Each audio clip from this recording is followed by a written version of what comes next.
Ситуацијата со пожарите и натаму е загрижувачка. Во текот на вчерашниот ден се регистрирани 29 пожари на отворен простор, од кои 23 се изгаснати, додека 6 во текот на денешниот ден беа активни. Најсериозна била ситуацијата во село Чаниште во близина на Прилеп, каде што пожарот навлегол меѓу куќите, но не ги зафатил домовите на жителите.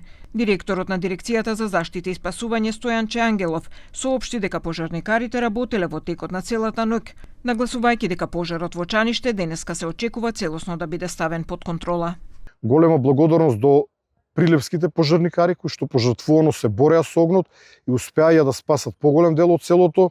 Многу голема благодарност до доброволните пожарникари од Битола кои што беа ангажирани преку тимот за брз одговор на Дирекцијата за заштита и спасување и работеа цела ноќ, работат дури и сега, изгаснаа огромна површина од пожарот и мислам дека денес овој пожар ќе го ставиме под целосна контрола, иако дури и самиот се сомневав дека ќе успееме во оваа намера. Вториот сериозен пожар бил на територијата на општина Јегуновце, кој наблегол во атарот на селото Туденце и го загрозил манастирот во близина.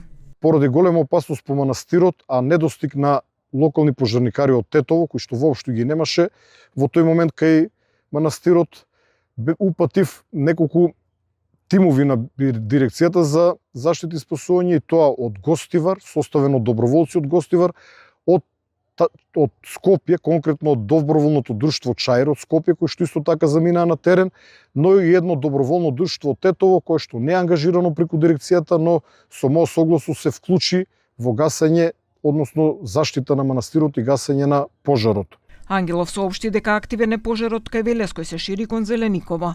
Во Македонски Брод пожарот значително е намален. Во интервенцијата се вклучени и 3 ер трактори и полициски хеликоптер. Пожарот е активен и во Студеничани, во селото Рамни Габер, но тој е далеку од селото.